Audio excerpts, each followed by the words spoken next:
నమస్తే welcome to మనం TV నేను దుర్గా ఆంధ్రప్రదేశ్లో వైసీపీలో అత్యంత సన్నిహితులుగా జగన్మోహన్ రెడ్డి గారికి ఉన్నటువంటి కొంతమందికి సీట్లు ఇవ్వరనే ప్రచారం జరుగుతోంది. అయితే దీనిపై స్పందించేందుకు మనతో ఉన్నారు ప్రముఖ అనలిస్ట్ అప్పసాని రాజేష్ గారు. ఇప్పుడు వారిని అడిగి వివరాలు తెలుసుకుందాం. సార్ నమస్తే. సార్ నమస్తే.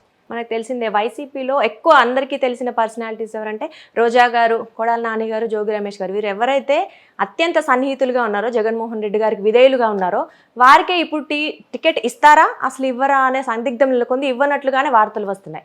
ఎందుకు సార్ అలా జరుగుతుంది? జగన్మోహన్ రెడ్డి గారు ఇప్పటికి దాదాపుగా తన పార్టీ శాసనసభ్యుల అభ్యర్థిత్వాల ఖరారు దగ్గర 7 విడతలుగా లిస్టులు రిలీజ్ చేయడం జరిగింది. ఈ 7 విడతల లిస్టుల రిలీజ్ సందర్భంగా ఆయన చాలా సంచలనాలకి తెరలేపారు.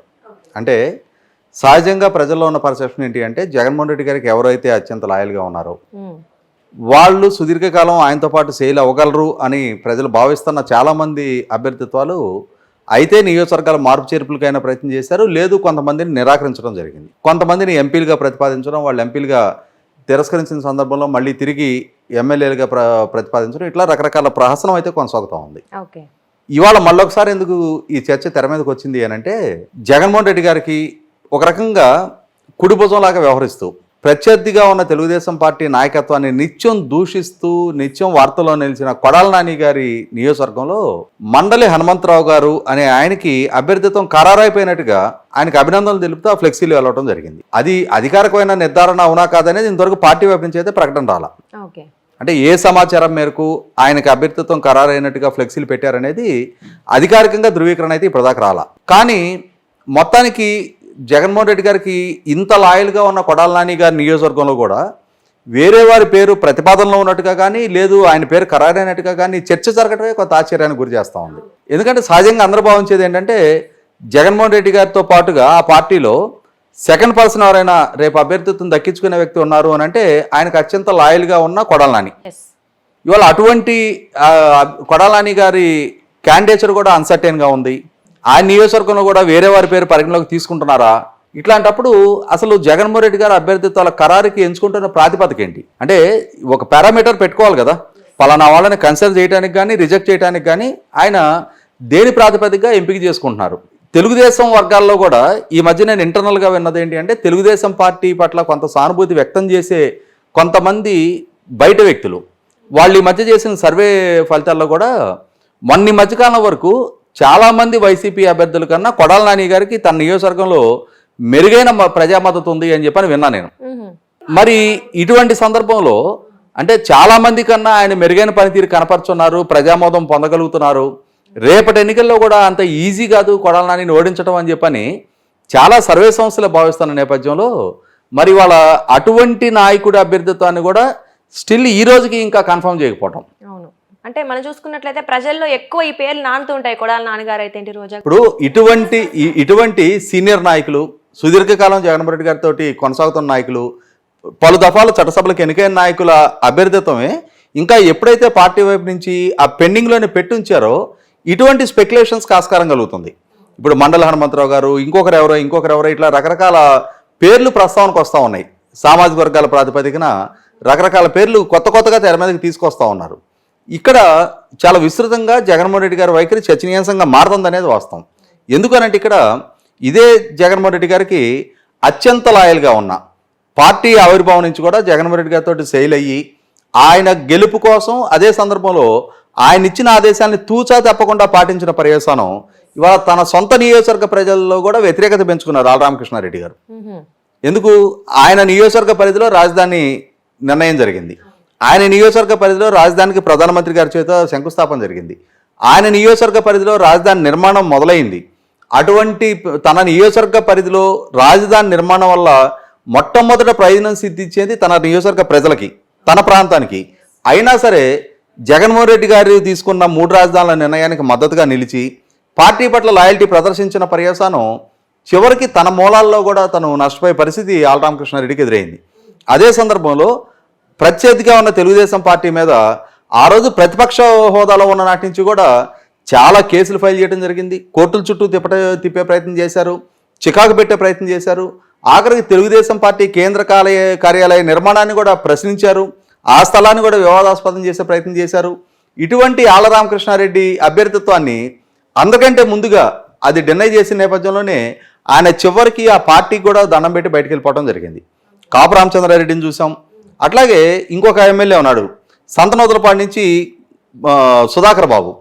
ఈ సుధాకర్ బాబు మొన్న ముగిసిన బడ్జెట్ సెషన్స్ కంటే ముందు జరిగిన అసెంబ్లీ సమావేశాల్లో ఆ రోజు తెలుగుదేశం శాసనసభ్యుడు డోలా బాలవీరాంజనేయ స్వామి అని ఆయన జగన్మోహన్ రెడ్డి గారిని విమర్శిస్తూ నిరసన కార్యక్రమం టేకప్ చేశారు అని చెప్పని అసెంబ్లీలో ఆయన మీద భౌతిక దాడికి పాల్పడ్డాడు.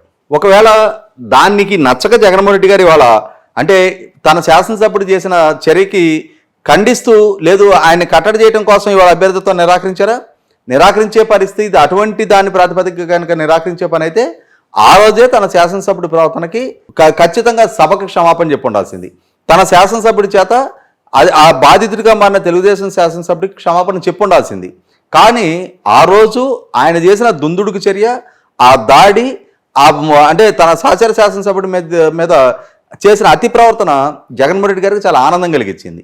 కాబట్టి ఆ రోజు ఆయన్ని కట్టడి చేయలే, మీ ప్రవర్తన తప్పు అని చెప్పని ఉపదేశించే ప్రయత్నం చేయలే, కనీసం ప్రతిపక్షాలకి సంజాయిషి ఇచ్చే ప్రయత్నం కూడా సభానాయకుడిగా ఉండి జగన్మోహన్ రెడ్డి గారు చేయలే. అదే సందర్భంలో జోగి రమేష్ తను శాసనసభ్యుడిగా ఉండి ప్రధాన ప్రతిపక్ష నాయకుడి ఇంటి మీదకి దాడికి వెళ్ళడం జరిగింది. అటువంటి ఆయనకి మంత్రి పదవి ఇచ్చారు. సరే, మంత్రి పదవి ఇవ్వడానికి పరిగణలోకి తీసుకోదగ్గ క్యాండిడేట్గా ఆయన భావిస్తూ ఉన్నారు. మరి అటువంటి ఆయన్ని వాళ్ళ పెడన నుంచి పెనమలూరుకి ఎందుకు మార్చారు? అంటే నిజంగానే ఆయనకి ప్రజల్లో మద్దతు ఉంది, ప్రజాదరణ కలిగిన నాయకుడు, మీకు లాయల్టీ కలిగిన వ్యక్తి అని మీరు ఎమ్మెల్యే స్థాయి నుంచి మంత్రి హోదాకి ప్రమోషన్ ఇచ్చారు.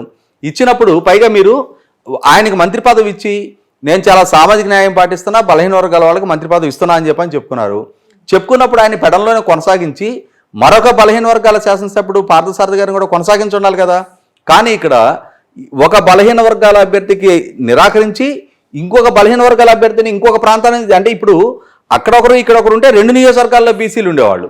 ఇప్పుడు ఒకరిని రీప్లేస్ చేసిన పర్యాసనం 100% అక్కడ మరి సామాజిక న్యాయం అని చెప్పి చెప్పుకునే దాంట్లో అర్థం ఏంటో తెలీదు.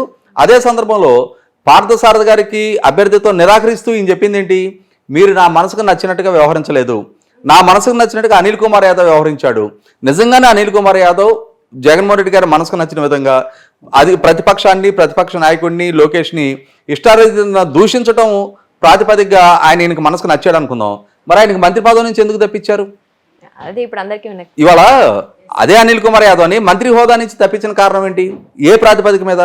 ఇవాళ జగన్మోహన్ రెడ్డి గారు మంత్రివర్గ పునర్వ్యవస్థీకరణ సందర్భంగానూ ఇదే గందరగోళ పరిస్థితి సృష్టించుకోవటం, కొంతమందిని మంత్రులుగా కొనసాగించి కొంతమందిని తప్పియడం జరిగింది. అంటే పనితీరు ప్రాతిపదికగా అనుకున్నప్పుడు ఈ కొనసాగించిన వాళ్ళందరూ పనితీరు అద్భుతంగా ఉందా? అద్భుతంగా ఉంటే మరి సీనియర్ మంత్రిగా ఉండి బొత్స సత్యనారాయణ గారు విద్యాశాఖ మంత్రిగా కొనసాగుతా ఆయన హయాంలో 2 లక్షల మంది 10th క్లాస్ పిల్లలు ఫెయిల్ అయ్యారు. Never in the history of AP 2 లక్షల మంది పిల్లలు 10th క్లాస్ ఎగ్జామ్స్లో ఫెయిల్ అవడం అనేది ఎప్పుడు జరగల. దాని కారణంగా 17-18 మంది పిల్లలు ఆత్మహత్యలు చేసుకున్నారు మనోవేదంతో. ఆ కుటుంబాలకి కడుపు శోకం మిగిలింది. మరి దానికి ఎవరు బాధ్యత తీసుకోవాలి? అంటే సమర్థంగా 10th క్లాస్ పరీక్షలు కూడా నిర్వహించలేని ఆయన్ని మరి ఆయన ఎందుకు మంత్రివర్గంలో కొనసాగిస్తున్నారు?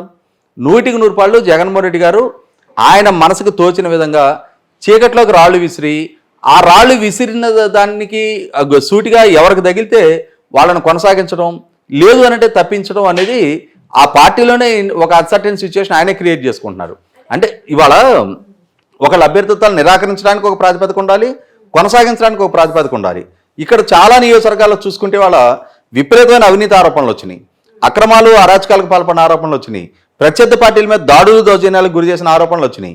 అదే సందర్భంలో తన పార్టీలోనే ఇంటర్నల్గా సంక్షోభం సృష్టించడానికి దారితీసిన పరిస్థితులకి బాధ్యులైన వ్యక్తులుగా ఆరోపణలు వచ్చినాయి.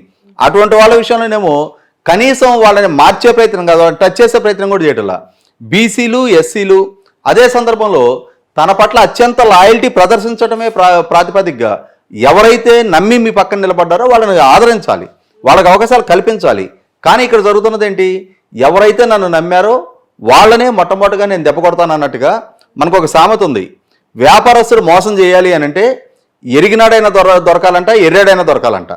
అంటే ఇక్కడ కూడా జగన్మోహన్ రెడ్డి గారు ఏం చేస్తున్నారు? ఆయన వల్ల దెబ్బ పడాలి అని అంటే ఆ పార్టీలో కూడా నాకు అత్యంత లాయల్గా ఉన్న వాళ్ళైనా దొరకాలి, లేదు నా మాటకు ఎదురు చెప్పలేని వాళ్ళైనా దొరకాలి. ఇవాళ ఈ 2 ప్రాతిపదిక మీదే ఆయన ఈ విధమైన ఎంపికలు చేస్తూ ఉన్నారు. ఇది 100% ఆ పార్టీలో ఎన్నికలకు ముందు ఆయనే సృష్టించుకుంటున్న ఒక అంతర్గత సంక్షోభం. అంటే సార్ ఇది విభేదాలు అనుకోవచ్చా మన, లేకపోతే ఇది కూడా ఒక ఎన్నికల వ్యూహం ఏమో? అంటే లాస్ట్ దాకా ఇవ్వను అని చెప్పేసి లాస్ట్ లో ఇస్తే ఏమైనా మంచిగా ఉంటది మార్పు అనేది ఏమైనా అంటే ఇక్కడ ఒకటి ఇవ్వను అని ఇంకొకరి పేరు ప్రస్తావన తీసుకొచ్చినప్పుడు ముందు మా పేరు ప్రకటన చేసి మళ్ళీ లాస్ట్ మినిట్ లో పాత ఆయనకే ఇచ్చారని చెప్పని అదొక సంక్షోభమే కదా, కొత్త తలనొప్పి వస్తుంది. కొత్త తలనొప్పే కదా. ఇప్పుడు పార్టీలో స్మూత్ సేలింగ్ ఉండాలి అనుకున్నప్పుడు ఏదో ఒక పారామీటర్ పెట్టుకోవాలి. వాళ్ళ పనితీరు ప్రాతిపదికైనా ఉండాలి, పార్టీ పట్ల లాయల్టీ ప్రదర్శించిన కారణమైనా ఉండాలి, లేదు ప్రజల్లో మద్దతు లేదనే కారణం ఏదైనా ఉండాలి. ఇవాళ ప్రజల్లో మద్దతు వీటి ప్రాతిపదిక అనుకుంటే 100% జగన్మోహన్ రెడ్డి గారికి లాయల్టీగా ఉండటం వల్ల వాళ్ళకి ప్రజల మద్దతు కోల్పోతున్నారా? అది కూడా ఆయనే సమాధానం చెప్పాలి. ఇప్పుడు జగన్మోహన్ రెడ్డి గారిని ప్రతి అంశంలో భుజాన వేసుకొని ఆయన తరపున వకాలత తీసుకొని ప్రత్యర్థి పార్టీల మీద ఒక రకంగా సంస్కారహీనంగా విరుచుకుపడ్డారు చాలామంది. దాని ప్రాతిపదిక వాళ్ళు ప్రజల ఆదరణ కోల్పోయారా? దానికి మరి నైతిక బాధ్యత ఎవరు తీసుకోవాలి? జగన్మోహన్ రెడ్డి గారు తీసుకున్న నిర్ణయాల పర్యవసానం, ఆయన తీసుకున్న నిర్ణయాలకు అండగా నిలబడ్డ పర్యవసానం, ఆయన తీసుకున్న నిర్ణయాలను మద్దతు తెలిపిన పర్యవసానం, ఆయన తీసుకున్న నిర్ణయాలను విమర్శించిన ప్రతిపక్షాల మీద విరుచుకుపడిన పర్యవసానం ఈరోజు వాళ్ళకి ప్రజల్లో మద్దతు కోల్పోతున్నారు అని అంటే 100% అది జగన్మోహన్ రెడ్డి గారి పట్ల మద్దతు కోల్పోయినట్టుగానే భావించాలి. కానీ ఆయన ఆ నైతిక బాధ్యత తీసుకోవడానికి సిద్ధంగా లేరు. వీళ్ళని మాత్రం బలిపశులుగా మారుస్తున్నది అయితే వాస్తవం. అంటే మరి కొడాలి నాని గారు అయితే రోజా గారు వీళ్ళు ఒకవేళ వాళ్ళకి సీటు రాకపోతే వాళ్ళ రియాక్షన్ ఎలా ఉండబోతుంది సార్? చూడాలి మనం. ఎందుకంటే ఇప్పుడు రాజకీయాల్లో ఎవరైనా అవసరాల ప్రాతిపదిక మీద ఏర్పడ్డ అసోసియేషన్సే కానీ ఇవన్నీ కూడా ఎవరికెవరు చుట్టాలు కాదు, మిత్రత్వాలు లేవు. కేవలం ఏంటంటే వాళ్ళ పిల్లల నీళ్ళకి వెళ్ళి పిల్లల నాళ్ళకి ఏమి ఇచ్చిపుచ్చుకోవట్లా. కేవలం జగన్మోహన్ రెడ్డి గారి వల్ల లబ్ధి చేకూరుతుంది కాబట్టి వీళ్ళు ఆయనకి లాయల్టీ ప్రదర్శిస్తున్నారు. వీళ్ళ నోరు వీళ్ళు చేసే ప్రత్యర్థుల మీద చేసే దాడి తనకు రక్షణ కవచంలాగా ఉంటుంది కాబట్టి ఆయన వాళ్ళని ప్రోత్సహిస్తూ వస్తున్నారు తప్ప కేవలం అవసరాల ప్రాతిపదికగా ఏర్పడ్డ సంబంధ బాంధవ్యాలు ఇది. ఆ అవసరాలు నెరవేరవు అనుకుంటే ఖచ్చితంగా వీళ్ళందరూ ఒకప్పుడు చంద్రబాబు నాయుడు గారి పక్కన ఉన్నాళ్లే కదా, ఇదే రోజే ఇదే కొడాలని వీళ్ళందరూ కూడా వాళ్ళు ఆయన నుంచి విభేదించి ఇటువైపు వచ్చిన వాళ్ళు ఇటు విభేదించి ఇంకొక పార్టీకో లేదంటే రాజకీయ సన్యాసం స్వీకరించడానికి ఎంతోసేపు పట్టదు. ఓకే, మొత్తానికైతే వీళ్ళకి మెయిన్ ముఖ్య నేతలకైతే సీట్లు రావు అనే ప్రచారమే జరుగుతుంది. ఒకవేళ రాకపోతే కొంచెం పరిస్థితి తీవ్రంగానే కనిపిస్తున్నాయి. చూద్దాం సార్ ఏం జరుగుతుందని. Thank you sir.